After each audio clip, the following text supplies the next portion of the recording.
नमस्कार दोस्तों, स्वागत है आपका अपना ही यूट्यूब चैनल टुडे एग्जाम पर। दोस्तों, जैसा कि हम लोग अभी एसएससी के लिए 35 क्लास की सीरीज वॉच कर रहे हैं, जिसमें 28 क्लास हो गई है। आज का जो ये क्लास है ये उससे हटके है। इसमें हम सिर्फ करंट अफेयर के एमसीक्यू फॉर्मेट में क्वेश्चन को पढ़ाएंगे और चीज़ों को रिलेट करेंगे।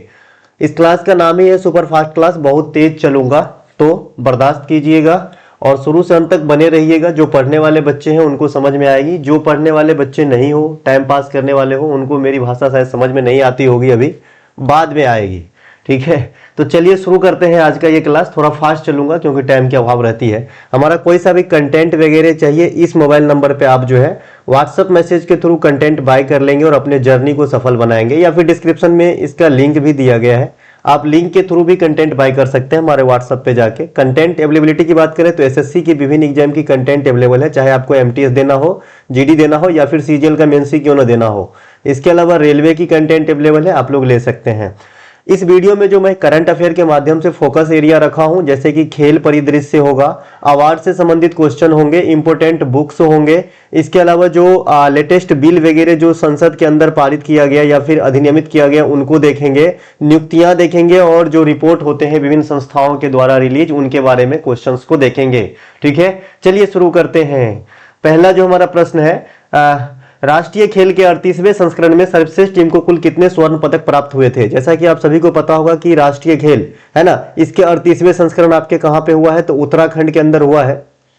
जहां पर विजेता कौन रहे हैं, तो जहां पे विजेता जो है आपका सर्विसेज टीम ही रहा है ना, विजेता जो है आपके सर्विसेज टीम रहे हैं। ठीक है ना। इस विजेता टीम को टोटल कितने पदक प्राप्त हुए हैं, तो टोटल 121 पदक प्राप्त हुए हैं। टोटल 121 पदक प्राप्त हुए हैं, लेकिन किस रेशियो में प्राप्त हुआ है। हो सकता है आपको गोल्ड का अलग पूछे, सिल्वर का पूछ ले, तो आप कहेंगे 68 गोल्ड मेडल प्राप्त हुआ है इनको। इसके बाद एक और याद रखना बताया था आपको, 26 रजत पदक प्राप्त हुआ है, और जो बच जाती है वो आपका ब्रॉन्ज मेडल हो जाएगा। 13 8 है ना, तो यहाँ पे 27 हो जाएगा। ठीक है, तो इतने ब्रॉन्ज मेडल जो है आपको मिला है। तो ये सर्विसेज टीम को टोटल मिला के 68 गोल्ड मेडल यहाँ पे मिला है। ऑप्शन नंबर सी यहाँ पे राइट आंसर हो जाता है। बात करें जो उत्तराखंड के अंदर आपके 38वें राष्ट्रीय खेल कराए गए थे, उनके शुभंकर का नाम क्या था, तो मौली है ना। मौली जो उत्तराखंड के जो राजकीय पशु मोनाल के नाम पे रखा गया, सॉरी पक्षी है ना, मोनाल के नाम पे रखा गया है। तो ये बात भी आपको ध्यान रखना है। इसके अलावा ये जो आपका 38वां खेल हुआ, यहां पर पहले 2 खेल को जो है आपके प्रदर्शनी खेल के तौर पे रखा जाना था, बाद में इसे मेडल इवेंट में शामिल कर दिया गया था। वो 2 खेल का नाम अगर आपसे पूछता है तो है मलखंब है ना, मलखंब, और एक और था योगासन।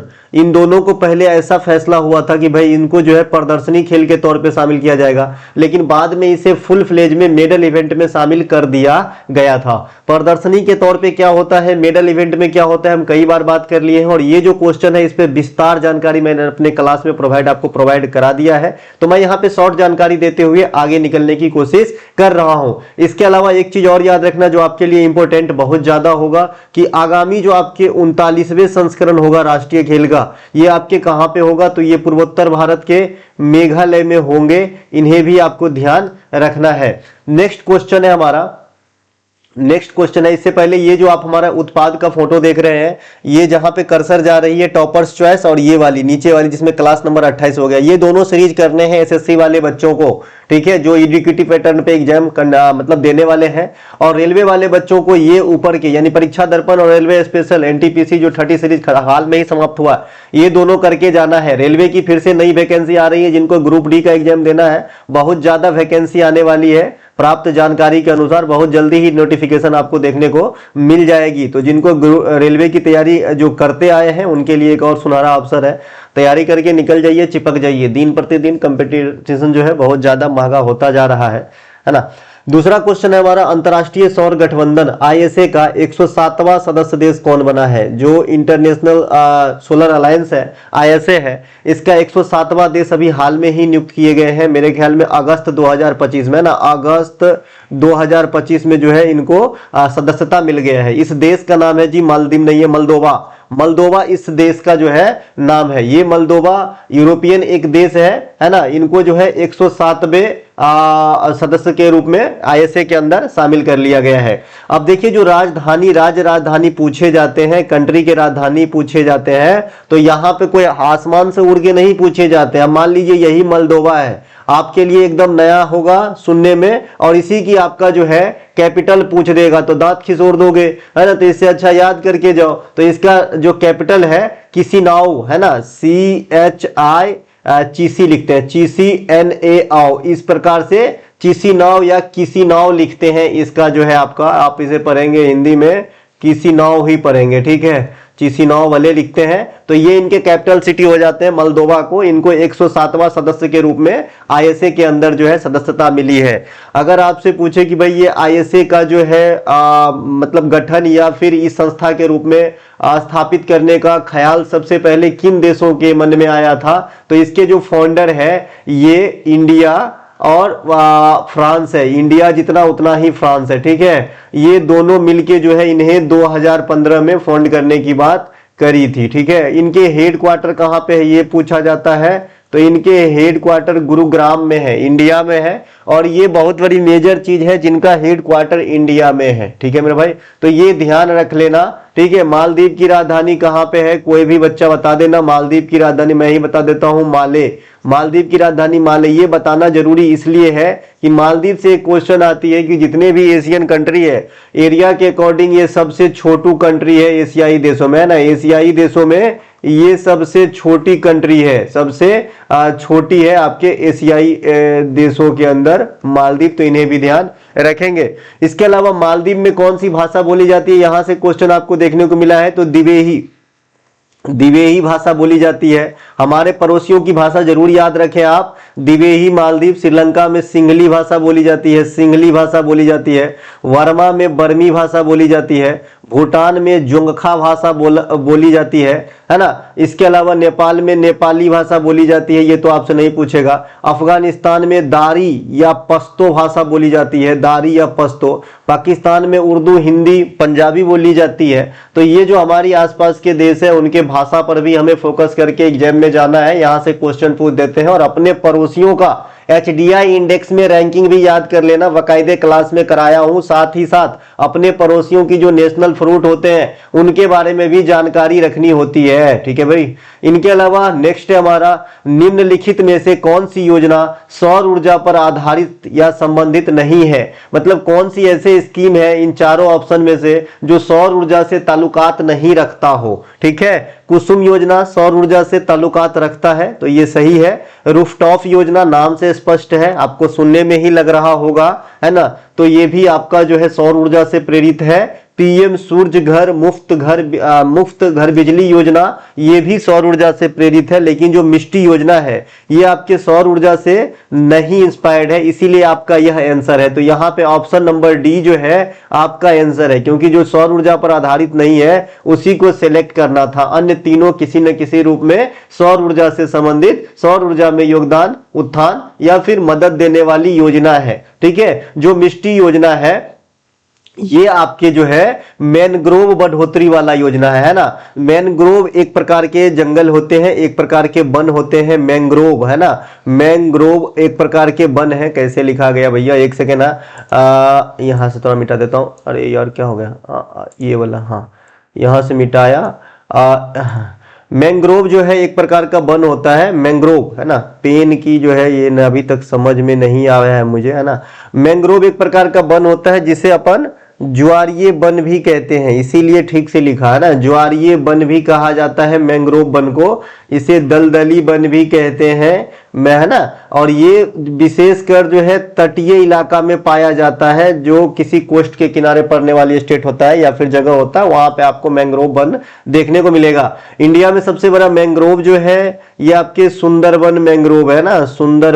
सुंदरबन डेल्टा जो है ये दुनिया में सबसे बड़ी डेल्टा भी है, और यहाँ पे जो है मैंग्रोव प्रकार की वन है, तो ये सबसे बड़ी मैंग्रोव वन भी हो जाएगा। इंडिया में सबसे ज्यादा पाए जाने वाली वन कई बार पढ़ा चुका हूं, पतझड़ी वन जो है इंडिया में सबसे ज्यादा पाए जाने वाली वन है। उष्णकटिबंधीय सदाबहार वन इंडिया में जो है नॉर्थ ईस्ट में मेघालय के पहाड़ी इलाके में पाए जाते हैं, वेस्टर्न रीजन यानी पश्चिमी घाट में पाए जाते हैं, यह सब जो है अंडमान निकोबार में पाए जाते हैं। ये सब जो है आपके उष्णकटिबंधीय सदाबहार वन पाए जाते हैं। अब ये जो चीज मैं बोल रहा हूं इनको यहाँ पे डिटेल में समझाऊंगा तो क्लास लंबा हो जाएगा। इसको मैं पहले ही समझा चुका हूं कि उष्णकटिबंधीय सदाबहार वन किसे कहेंगे, जिसमें मोर देन 200 सेंटीमीटर से अधिक सालाना वर्षा होता हो। पतझड़ी वन किसे कहेंगे, 200 सेंटीमीटर तक वर्षा होता हो, है ना। इसके अलावा मरुस्थलीय वन किसे कहते हैं, जिसमें जो है बहुत कम वर्षा होती है, 100 या उससे नीचे वर्षा होती है, मरुस्थलीय वन कहते हैं। मरुस्थलीय वन का उत्पाद कटीली झाड़ियां या कटीली पेड़ पौधे होते हैं। थोड़ा थोड़ा रिवीजन कराते चल रहा हूं, क्या करूं, है ना, आदत से बाज है, रुक ही नहीं पा रहा हूं। सोच रहा हूं कि सीधे निकल जाऊं लेकिन नहीं रुक पा रहे हैं, ठीक है, फिर भी कोई बात नहीं, है ना। एक क्वेश्चन आपसे पूछा जाता है कि ये पीएम सूर्य घर मुफ्त बिजली योजना में कितने यूनिट तक बिजली आपके जो है फ्री रहेंगे, तो आप कहना 300 यूनिट तक जो है आपके बिजली फ्री रहेंगे। नेक्स्ट क्वेश्चन है हमारा कि डूरंड कप 2025 के उपविजेता कौन रहे हैं। देखिए डूरंड कप से बहुत क्वेश्चन आपके एग्जाम में आते हैं। सबसे पहले आपसे पूछा जाता है कि एशियाई माइनर के या फिर एशिया का, है ना, एशियाई सबसे ओल्डेस्ट, है ना, सबसे ओल्डेस्ट, है ना, जो फुटबॉल टूर्नामेंट है, एफटी लिख देता हूं, वो कौन सा होता है, तो आप कहते हो डूरंड कप है। ये एशिया का सबसे पुराना फुटबॉल टूर्नामेंट है ना। और एशिया का सबसे पुराना फुटबॉल क्लब है मोहन बगान, है ना। मोहन बगान जो है ये एशिया का सबसे पुराना फुटबॉल क्लब है और एशिया का सबसे पुराना फुटबॉल टूर्नामेंट जो है ये है डूरंड कप। ये दोनों अलग अलग चीज होते हैं, क्लब अलग चीज होते हैं, टूर्नामेंट अलग चीज होता है। टूर्नामेंट को ऐसे समझेंगे जैसे आप रणजी को समझते हो क्रिकेट में, क्योंकि क्रिकेट काफी पॉपुलर है तो आराम से समझते होंगे।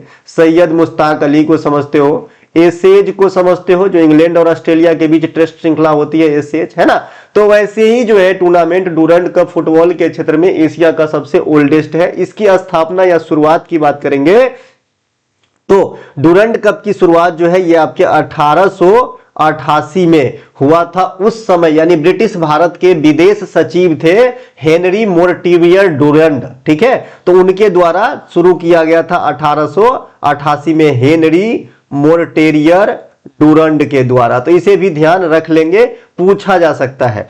तो जो लेटेस्ट वाला यानी 2025 वाले के उपविजेता जो रहे हैं ये आपका रहा है उपविजेता, एक सेकेंड, उपविजेता रहा है भैया DH, Diamond Harbour football club, है ना, डीएच रहा है, डायमंड हार्बर फुटबॉल क्लब। और एनबीएफसी से मैं याद रखा हूं इसका नॉर्थ ईस्ट यूनाइटेड फुटबॉल का, हालांकि पूरा नहीं मिलता है, ये विनर है ना, north east United football club जो है ये डूरंड कप 2025 के विनर है, जीतने वाला है। और ये डायमंड हार्बर फुटबॉल क्लब जो है ये रनर अप है, ठीक है। तो ये दोनों याद रख लेना। कभी कभी विजेता को छोड़ के उपविजेता ही पूछ डालते हैं और सत्यानाश कर डालते हैं अपनी अरमान का, ठीक है भाई। तो दोनों याद रख के जाना। मोहन बगान सुपर जॉयंट्स के बारे में बता दिया है, ये एशिया का सबसे ओल्डेस्ट फुटबॉल क्लब है ना, ध्यान रखना। चलते हैं आगे हम। इसके अलावा एक चीज और आपसे पूछा जाता है कि ये डूरंड कप का पहला मैच कहां खेला गया था। हाँ, ऐसा पूछा जाता है आपके एग्जाम में कि भाई ये डूरंड कप का जो है पहला मैच कहां खेला गया था। तो डूरंड कप का पहला मैच आपके जो है शिमला के अंदर खेला गया था ना, शिमला के अंदर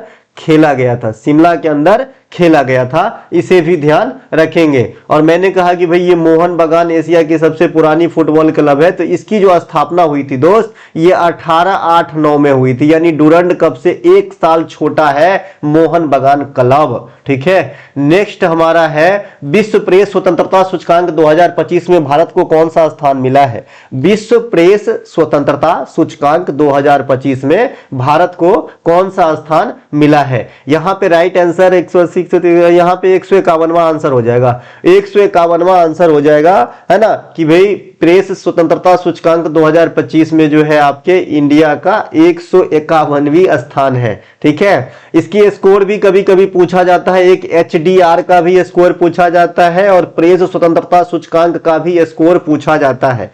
तो इंडिया का स्कोर 32.9 32 9 रहा है, इस बात को ध्यान रखना। अगर आपसे पूछे कि विश्व प्रेस स्वतंत्रता सूचकांक 2025 में कितने देशों को शामिल किया गया था, तो 180 देशों को शामिल किया गया था। ठीक है, इसके अलावा और भी कई सारे, जैसे राष्ट्रीय प्रेस दिवस भी आपसे पूछा जाता है ना, राष्ट्रीय प्रेस दिवस, राष्ट्रीय प्रेस दिवस आपसे पूछा जाता है, राष्ट्रीय प्रेस दिवस भी पूछा जाता है। नवंबर में अभी अभी मना करके गए हैं हम, 16 नवंबर को मनाया जाता है ना, 16 नवंबर को मनाया जाता है।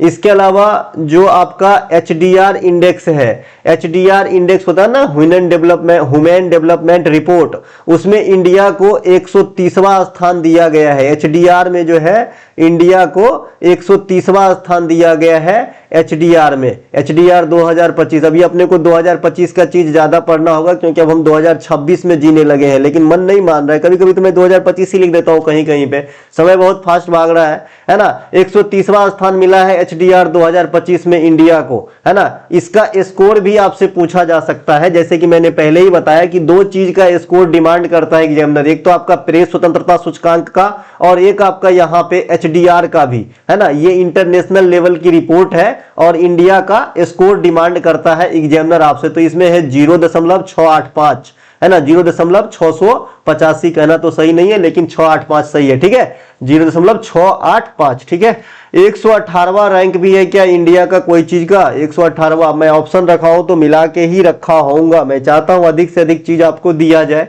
है ना। 118वां जो है ये आपका खुशहाली रिपोर्ट है ना, खुशहाली इंडेक्स में है। विश्व हैप्पीनेस इंडेक्स जो होता है ना, खुशहाली इंडेक्स, उसमें इंडिया को 2025 के लिए 118वां स्थान मिला है, ये भी आपको ध्यान रखना है। 2024 में हम दुनिया में 126 नंबर के खुशहाल देश थे, 2024 में हमें 126वां रैंक मिला था। ठीक है, और 2025 में हमें 118वां रैंक मिला है, किस चीज में? खुशहाली इंडेक्स में। HDR में हमारा कितना है? 130वां, करंट वाला 25 वाला, और विश्व प्रेस स्वतंत्रता सूचकांक में हमारा 151वां है। विश्व खुशहाल दिवस कब मनाया जाता है, यह भी आपसे पूछा जा सकता है। विश्व खुशहाल दिवस, है ना, विश्व खुशहाल या खुशी दिवस, ये मनाया जाता है आपके मार्च के अंदर, ये मनाया जाता है आपके मार्च के अंदर 20 मार्च को, है ना, ये मनाया जाता है मार्च के अंदर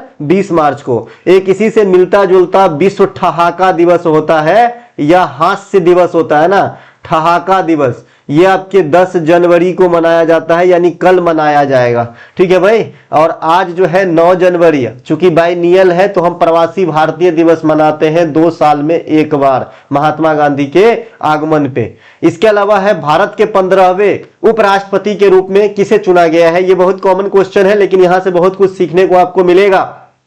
देखिए, 15वें उपराष्ट्रपति के रूप में चुने गए हैं CP राधाकृष्णन साहब को। अगर आपसे यहां पे पूछे कि CP राधाकृष्णन साहब वाइस प्रेसिडेंट चुने जाने से पहले किस राज्य में राज्यपाल के पद पे तैनात थे, है ना, तो क्या करोगे?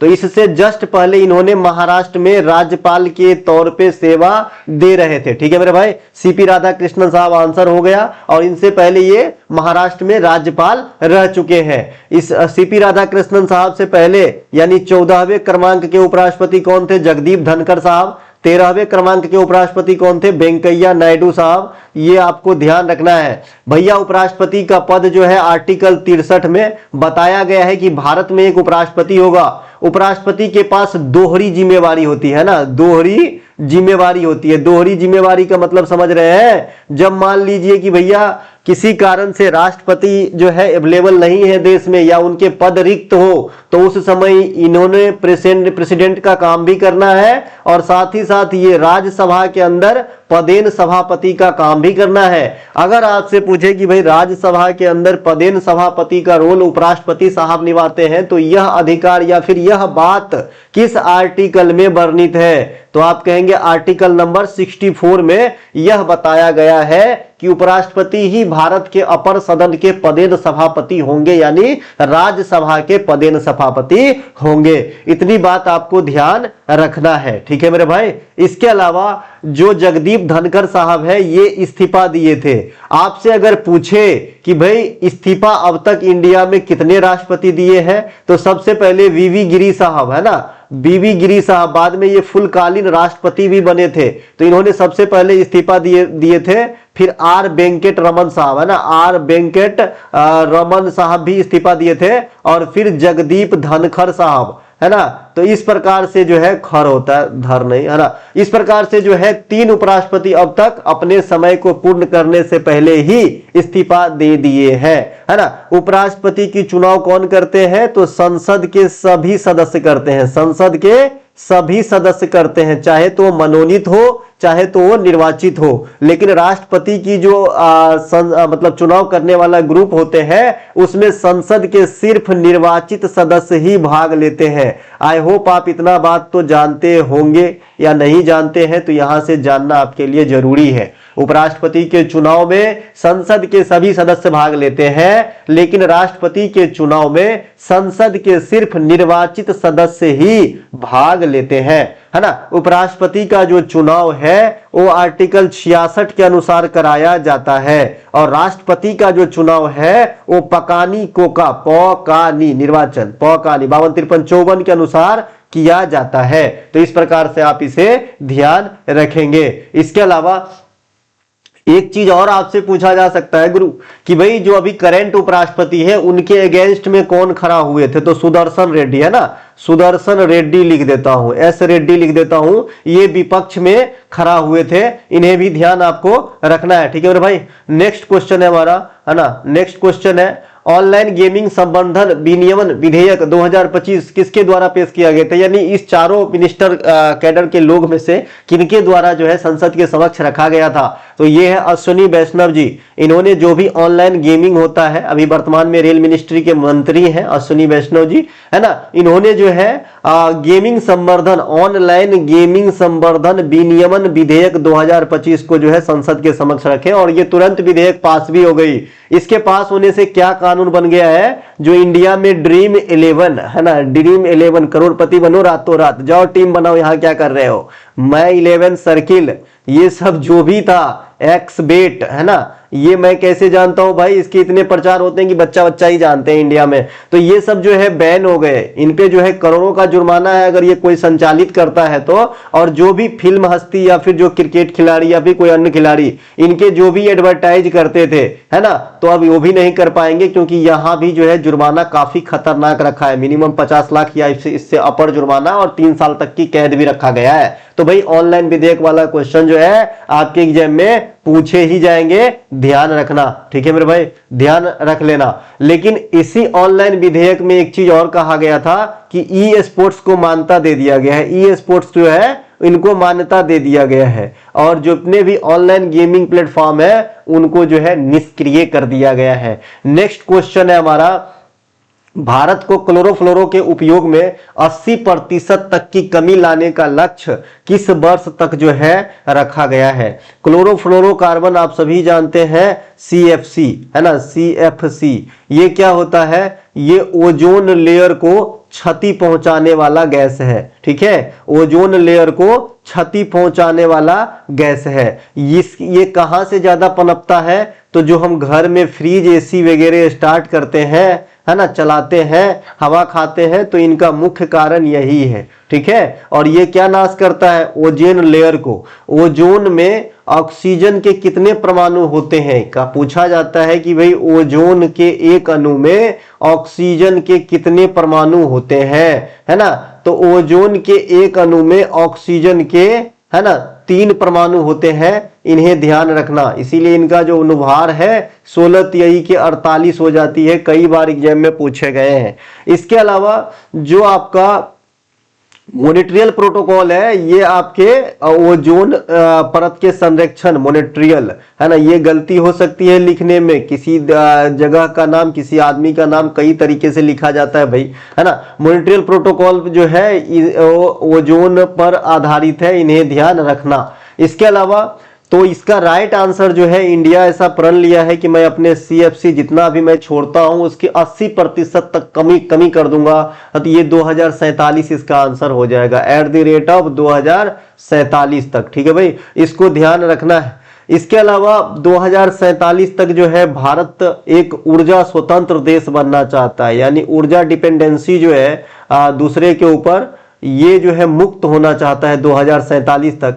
ये भी एक 2047 में जोर लेना है ना। 2047 तक जो है विनिर्माण, खासकर जहाज निर्माण में ये आत्मनिर्भर बनना चाहते हैं, ये भी आपको याद रखना। 2070 तक इंडिया ने नेट जीरो का प्रण लिया है। नेट जीरो मतलब कार्बन उत्सर्जन जीरो करने का प्रण लिया है। ठीक है, इसे भी आप याद रख लेना 2070 तक। ठीक है भाई, इसके अलावा 2024 तक इंडिया ने हर घर जल का प्रण लिया था, हर घर जल का ग्रामीण एरिया में। ठीक है, तो इसे भी ध्यान रखना। इसके अलावा आजकल काफी चलता है महानगर में, ये एक आम समस्या है, टीबी की बीमारी है ना। तो ये टीबी उन्मूलन या तपेदिक उन्मूलन का जो लक्ष्य रखा है इंडिया ने, ये 2025 तक रखा था। ठीक है, तो इसे भी ध्यान रखना। इसके अलावा और भी कुछ बताने लायक है, और भी कुछ बताने लायक है। हाँ, जो भारत में परमाणु का आपका जो भी संयंत्र कार्यरत है ना, तो एक रिपोर्ट के मुताबिक इंडिया 2031 तक परमाणु ऊर्जा के जो उत्पादन में बढ़त करते हुए 22,480 मेगावाट है ना उत्पादन का लक्ष्य रखता है। ये सभी की सभी बात आपको ध्यान रखनी है। क्या ठीक है, हम नेक्स्ट क्वेश्चन की तरफ चलते हैं। नेक्स्ट क्वेश्चन है हमारा, निम्नलिखित में से किस राज्य के द्वारा युवाओं को उद्यमिता को बढ़ावा देने के लिए स्वयं योजना चलाया है। देखिए, स्वयं योजना जो है ये आपके उड़ीसा राज्य के सरकार द्वारा चलाया जाता है। ऑप्शन नंबर डी यहाँ पे राइट आंसर हो जाएगा, है ना। तो यहाँ पे उड़ीसा राज्य इसका राइट आंसर हो जाएगा। उड़ीसा के अंदर आएंगे तो आप पे बहुत ही फेमस योजना चल रहा था, मोघरा योजना, है ना, मोघरा योजना, है ना। इसके अलावा उड़ीसा के अंदर आप आएंगे सुभद्रा योजना, जो महिला को आर्थिक वित्तीय सहायता देने से संबंधित है, सुभद्रा योजना, मोघरा योजना, स्वम योजना, ये सभी के सभी कहां पे है, ये आपके चलते हैं उड़ीसा के अंदर। उड़ीसा के अंदर जनजातीय कल्याण के लिए एक लाभ योजना चला है, लाभा योजना, है ना, लाभा योजना। ये योजना में क्या होता है कि जो जनजातीय उत्पाद है ना, उनको जो है एक न्यूनतम समर्थन मूल्य है ना दिया जाएगा, ऐसा योजना है उड़ीसा के अंदर। ये अच्छी बात है। ठीक है, ये जो है अच्छी बात है, लाभा योजना भी चले जाएंगे। एक क्वेश्चन आपसे पूछता हूं कि इंडिया में कृषि उत्पाद के लिए, यानी कृषि उत्पाद पे जो MSP होता है, ये कौन सा संस्था जारी किस संस्था के द्वारा जारी किया जाता है ना। कुछ ऑप्शन दे दूं? नहीं, ऑप्शन नहीं दूंगा, बहुत कॉमन चीज है जी, आपको जानना चाहिए, है ना। तो MSP कौन जारी करता है केंद्र स्तर पे, जरूर बताइएगा। इसका आंसर उड़ीसा है। उड़ीसा के कुछ योजना के बारे में मैंने यहाँ पे आपको जानकारी दिया है। नेक्स्ट क्वेश्चन है हमारा, प्रथम गणतंत्र दिवस के अवसर पे किस देश की राष्ट्रपति मुख्य अतिथि के रूप में आए थे। प्रथम गणतंत्र दिवस के अवसर पे जो है इंडोनेशिया की राष्ट्रपति डॉक्टर सुकर्नो, है ना, डॉक्टर सुकर्नो इंडिया आए थे। ठीक है भाई, प्रथम गणतंत्र दिवस 1950, है ना। यहां पर शहनाई वादन का काम कौन किए थे? बिस्मिल्लाह खान साहब, है ना, बिस्मिल्लाह खान साहब। तो इन्हें भी ध्यान रखेंगे। ठीक है, ये 3 बात हो गई। इसके अलावा हाल फिलहाल के गणतंत्र दिवस की जो चीफ गेस्ट है उनको आपको ध्यान रखना है ना। यानी 2025 में, पिछले साल कहने में अभी भी बन नहीं रहा है, जैसे लग रहा है 2025 में ही है। पिछले साल यानी 2025 में गणतंत्र दिवस पे जो है चीफ गेस्ट कौन थे? तो चीफ गेस्ट इंडोनेशिया के ही राष्ट्रपति थे, लेकिन अब सुकर्नो जी नहीं रहे, वो तो ऊपर चले गए। अब दूसरे थे, उनका नाम था प्रोबोवो सुबियांतो। यहाँ पे मैं प्रोबोवो सुबियांतो लिखता हूं ना, प्रोबोवो सुबियांतो थे। 2025 में जो गणतंत्र दिवस का क्रमांक रहा होगा 76वां, है ना। अभी 2026 में आने वाले हैं गणतंत्र दिवस 77वें क्रमांक का, है ना। इनमें जो चीफ गेस्ट है ये यूरोपीय यूनियन के हेड आ रहे हैं, और ये पहली मौका है जब किसी संस्था के chief person as a guest के रूप पे गणतंत्र दिवस के अवसर पे इंडिया पधार रहे हैं। तो ये दोनों बात ध्यान रखना। ठीक है, इनका नाम भी बता दिया था जी, यूरोपियन यूनियन के जो चीफ है उर्सुला लेओन, है ना, और एक नाम था एंटोनियो कोस्टा। ये दोनों यहां पे आएंगे, शॉर्ट में लिख देता हूं, उर्सुला लेओन और एंटोनियो कोस्टा, ये दोनों लोग आएंगे कब? 26 जनवरी 2026 को। क्या संयोग है। इसके अलावा विकसित भारत ग्राम गारंटी अधिनियम जी ग्राम जी एक्ट के अनुसार प्रति ग्रामीण परिवार प्रति वर्ष कितने दिनों की रोजगार सुनिश्चित की गई है? बहुत ही जो है बहुत दिन तक झोल झपट्टा होने के बाद इस बात पे आपके एग्जाम में आएगी, है ना। देखिए, सबसे पहले आपको बता दूं कि भाई इंडिया में नरेगा एक्ट आया था 2005 में, ठीक है। फिर नरेगा एक्ट के तहत नरेगा एक्ट के तहत इसकी स्थापना होती है, नरेगा की स्थापना होती है 2006 में, ठीक है। फिर ये नरेगा महात्मा गांधी साहब के नाम जुड़कर मनरेगा बन जाता है 2009 में। ये क्या करता है? ग्रामीण एरिया में मजदूरों को 100 डेज की जो है गारंटी रोजगार प्रदान करवाता है, ठीक है भाई। अब जो ये स्कीम आया है, सबसे पहले तो इसकी नाम बदल गई, विकसित भारत ग्राम रोजगार गारंटी अधिनियम, जिसे शॉर्ट में जी ग्राम जी एक्ट कहते हैं। अब इसमें क्या होगा? तो इसमें क्या होगा भाई? इसमें जो है 100 दिन से रोजगार की अवधि को बढ़ा करके 125 दिन कर दिया जाएगा। इसके अलावा क्या होगा? जो पेमेंट वगैरह में झोल झपट्टा होता था, तो अब जो है मैक्सिमम 15 दिन में एक बार मजदूरों को पेमेंट कर देना होगा। इसके अलावा इसमें जो एक सबसे अच्छी बात मुझे लगी कि भाई जैसे मान लीजिए कि मेरे गांव में कुछ लोग मनरेगा में काम करते हैं, तो उनके पास भी एक जमीन की छोटी टुकड़ी होती है। अब कटाई बुआई के समय में दोनों काम एक साथ हो जाता है, या तो मनरेगा में जाए या अपने खेत में जाए, तो उसमें जो है एक मौका उनसे मिस हो जाता है। तो ऐसे में इस एक्ट के तहत सरकार ने एक फैसला लिया है कि कटाई और बुआई के समय जो है 60 डेज का अवकाश दिया जाएगा, ठीक है भाई। तो ये एक अच्छा है। तो यहां पे 125 दिन का जो है काम हो जाएगा। तो ऑप्शन नंबर बी यहां पे राइट आंसर हो जाएगा। इसके अलावा हमारा नेक्स्ट क्वेश्चन है ध्यानचंद अचीवमेंट अवार्ड का नाम बदलकर वर्तमान में क्या कर दिया गया है? देखिए, एक तो है मेजर ध्यानचंद खेल रत्न अवार्ड, और एक अभी ध्यानचंद अवार्ड था, ठीक है। ध्यानचंद अवार्ड था जिसकी शुरुआत 2002 ईस्वी में हुआ था। तो क्या हुआ ना कि 2024 में इन अवार्ड का नाम बदलकर अर्जुन लाइफ टाइम अचीवमेंट कर दिया गया। तो यहां पे right answer option number B हो जाएगा। देखिए, जो राजीव गांधी खेल रत्न पुरस्कार था ना, राजीव गांधी खेल रत्न पुरस्कार थे, खेल रत्न अवार्ड, है ना, इसकी स्थापना 1991-92 में हुआ था। पहला विश्वनाथ आनंद साहब को दिया गया था प्राइज। बाद में 2021 में इसका नाम बदलकर मेजर ध्यानचंद खेल रत्न अवार्ड कर दिया गया था। उसी प्रकार से अब ध्यानचंद अवार्ड का नाम बदलकर अर्जुन लाइफ टाइम अचीवमेंट कर दिया गया है, ठीक है मेरे भाई। तो इसको ध्यान रखेंगे। ऑप्शन नंबर बी आपका राइट आंसर हो जाएगा। ऑप्शन नंबर बी आपका राइट आंसर हो जाएगा। Arjun life time achievement award के जो करेंट होल्डर है, यानी वर्ष 2025 में दिया गया होगा, ये जो राष्ट्रीय खेल पुरस्कार होता है ना, ये एक साल पीछे चलता है। 2024 के लिए 2025 में दिया गया होगा, और 2025 के लिए 2026 में दिया जाएगा, एक आध महीने में, ठीक है। तो अभी हमको यही पढ़ना है, ये आया नहीं है फाइनल रूप से। तो 2024 में जो आपका अर्जुन लाइफ टाइम अचीवमेंट दिया गया था, है ना, ये सुचा सिंह को दिया गया था और मुरलीकांत पेटकर को दिया गया था। सुचा सिंह एथलेटिक्स से जुड़े हुए खिलाड़ी, और मुरलीकांत पेटकर, है ना, मुरलीकांत पेटकर ये जो है स्विमर है पैरा एथलीट की, ठीक है। इन दोनों को दिया गया था। ये मुरलीकांत पेटकर के ऊपर एक पिक्चर भी बना है, चंदू चैंपियन कार्तिक आर्यन का, आपने देखा होगा। और ये जो पैरा ओलंपिक होते हैं वहां पे मेडल कहिए या फिर डायरेक्ट गोल्ड मेडल जीतने वाले प्रथम खिलाड़ी है मुरलीकांत पेटकर साहब, ठीक है भाई, ये ध्यान रखेंगे। राष्ट्रीय खेल अवार्ड जो आपका 2025 में दिया गया, वर्ष 2024 के लिए, मैं रिपीट कर रहा हूं, एक साल पीछे चलता है।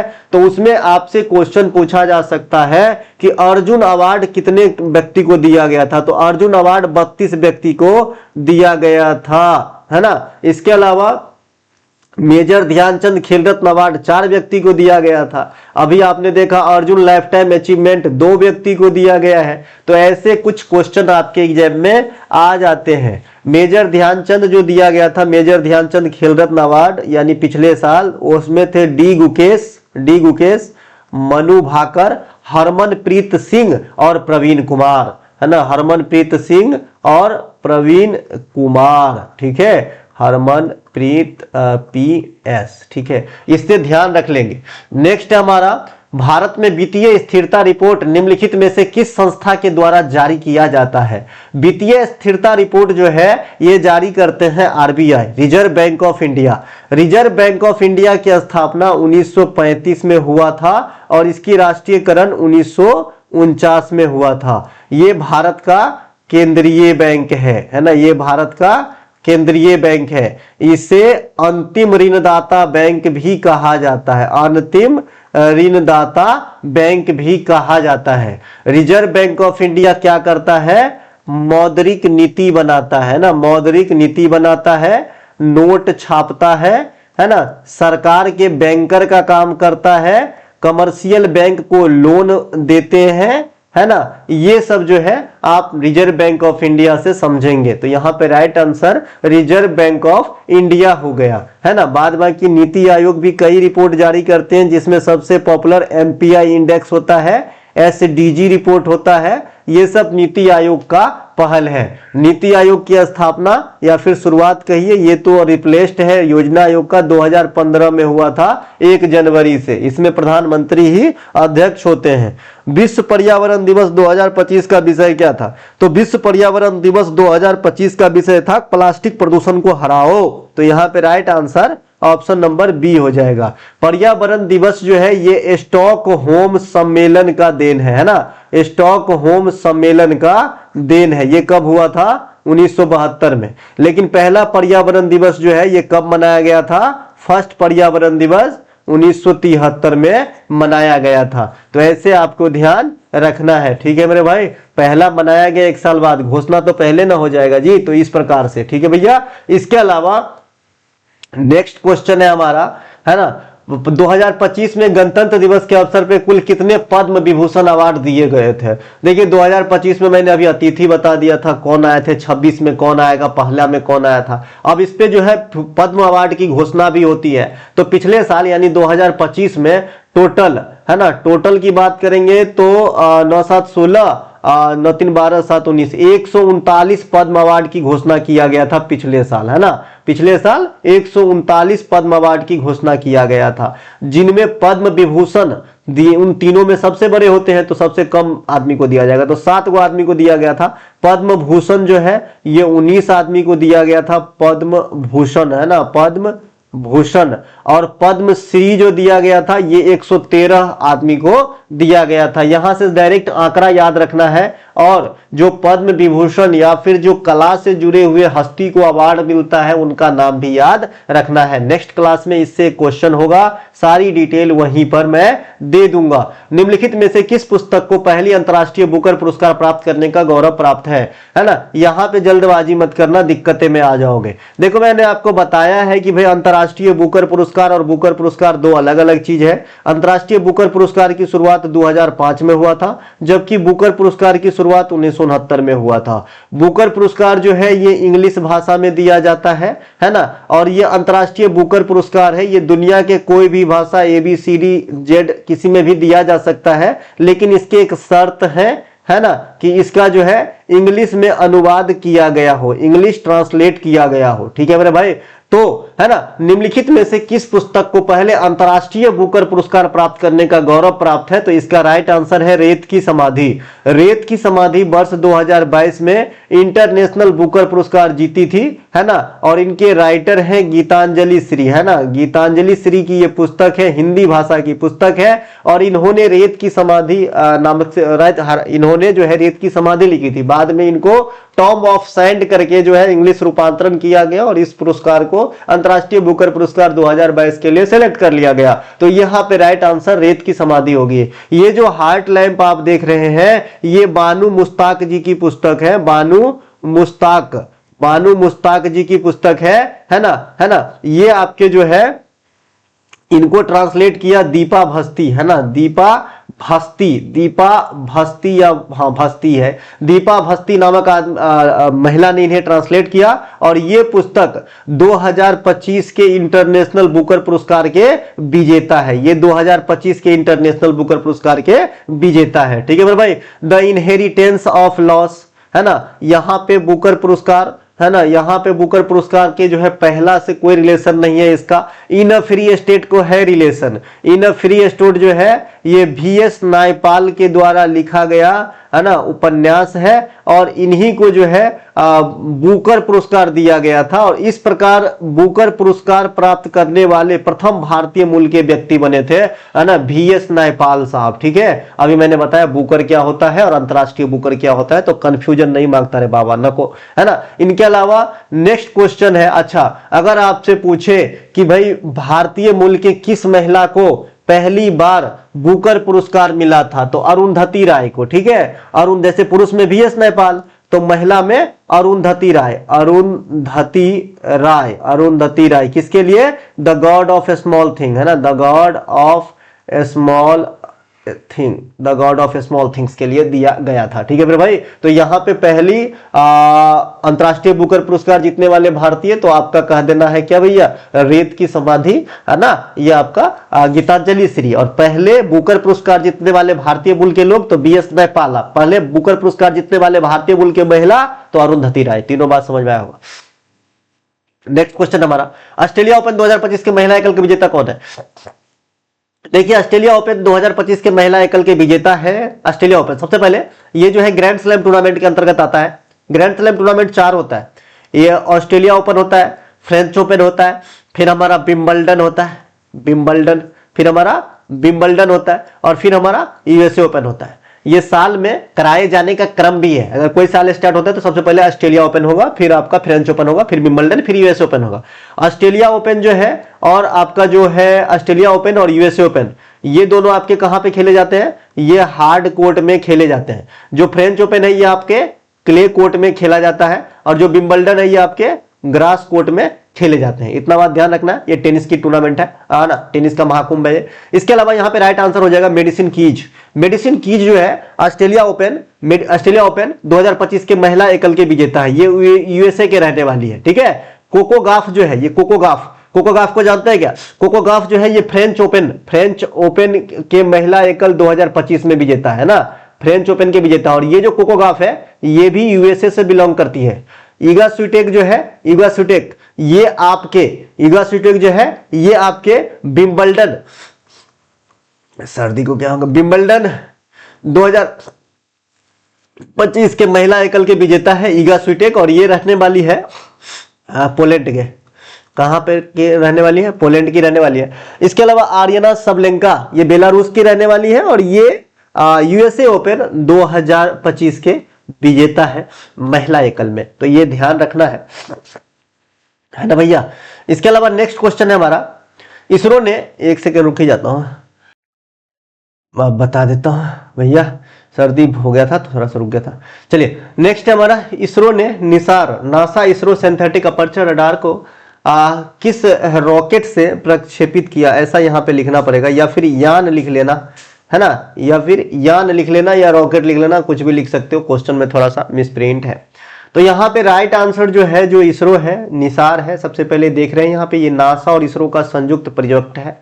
इसको अभी 30 जुलाई था वो दिन, 30 जुलाई 2025 को जो है इसरो के द्वारा प्रक्षेपित कर दिया गया है सकुशल। तो कौन से वैन इसमें यूज किया, वैन कहना सही नहीं है, यान जो है कहना जो है कौन से यान से लॉन्च किया है या रॉकेट से लॉन्च किया है, तो GSLV F-16 का इस्तेमाल हुआ है। इसे VVI कर लेना गुरु, इसे जो है VVI कर लेना, रेलवे वाले बच्चे हो तो, SSC वाले बच्चे हो तो, ठीक है भाई, इसे VVI कर लेना। DRDO PRDO में तो फिक्स है अगर एग्जाम है DRDO वगैरह का, तो ठीक है, तो इसे ध्यान रख लेना, है ना। इसके अलावा जो चंद्रयान 3 है, जो चंद्रयान 3 अपना लॉन्च हुआ था, ठीक है, 2023 में हुआ था, तो ये GSLV MK3 से लॉन्च हुआ था, तो ये अपन इसको चंद्रयान 3 वाला नाम दे देंगे, ठीक है। PSLV C57 जो है ना, PSLV C57 से जो है आदित्य L1 को लॉन्च करिए थे हम लोग, जो हमारा सौर मिशन था, है ना, आदित्य L1, ये हमारा सौर मिशन था। इनको हमने PSLV C57 से लॉन्च किया था, और PSLV C11 से ना हम लोग चंद्रयान फर्स्ट को लॉन्च किया था, इसे ध्यान रखेंगे, ठीक है मेरे भाई। तो ये चारों रॉकेट है और चारों से मेजर प्रोजेक्ट को लॉन्च किया गया है। मैंने चारों का यहाँ पे नाम लिख दिया है। PSLV और GSLV का फुल फॉर्म भी पूछा जाता है ना, GSLV PSLV, है ना, PSLV, माफ कीजिए, है ना। तो भाई SLV का तो आप सभी को याद होगा, सैटेलाइट लॉन्च व्हीकल, है ना। तो मेन है यहाँ पे G और P का याद रखना। तो P का काफी कॉमन है, पोलर होता है, ध्रुवीय होता है। P का क्या होता है, पोलर, PSLV का पोलर सैटेलाइट लॉन्च व्हीकल। लेकिन यहाँ पे G का सिर्फ मीनिंग आपको याद रखना है, PSLV GLSLV दोनों याद हो जाएगा। G का होता है जियो सिंक्रोनस। क्या होता है भाई, जियो सिंक्रोनस, जियो सिंक्रोनस, जियो सिंक्रोनस होता है, ठीक है। और P का होता है पोलर, P का होता है पोलर, और SLV का होता है सैटेलाइट लॉन्च व्हीकल। तो सब बात खत्म हो गए, ठीक है भाई, इतना ध्यान रख लेना, ठीक है। हेलो, खुश रहो।